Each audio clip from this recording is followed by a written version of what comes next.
Selain induk industri halal ataupun HIMP 2030 ni, kita menyasarkan untuk menyumbang sekurang-kurangnya 10% kepada KDNK negara pada 2030.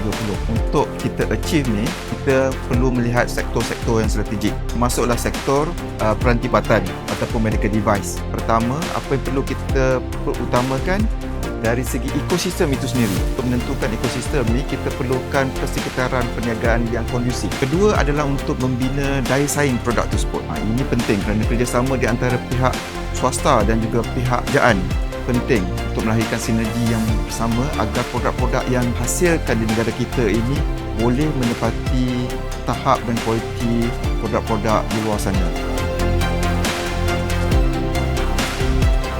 Way forward kepada MS 2636 2019, Jabatan Sains Malaysia kini sedang mengulang kaji dokumen MS 2636 2019 yang merupakan rujukan utama bagi Persediaan Halal Malaysia. Dokumen tersebut kini sedang diulang kaji oleh Working Group on Halal Medical Device yang merupakan jawatan kuasa yang bertanggungjawab untuk membangunkan dokumen tersebut bagi memastikan kandungan tersebut kekal relevan. Mission kita adalah untuk apa-apa requirement yang kita tetapkan di dalam MS 2636 diterima pakai di peringkat antarabangsa bagi membantu halal produk kita, which is halal medical device, untuk mentembusi pasaran global.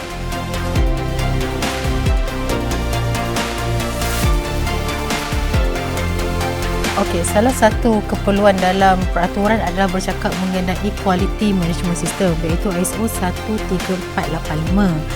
Bezanya dekat MS 2636 ni, dia ada menyebut mengenai kepatuhan ke atas syariah. Tapi sebenarnya kalau mana-mana pengilang dia dah buat ISO 13485, sebenarnya mudah dia untuk comply dengan MS 2636.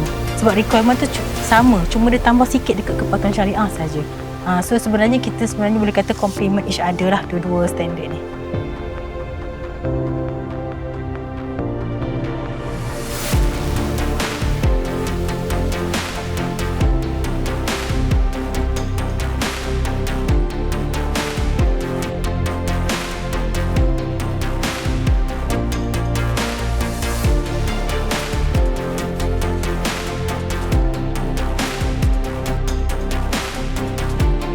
Pada pemain industri peranti perubatan, anda digalakkan memohon Persediaan Halal Malaysia kerana dengan sijil halal JAKIM, anda dapat meyakinkan pengguna Muslim serta dapat memasarkan produk anda di peringkat global, khususnya di negara OIC. Yakini Halal Malaysia.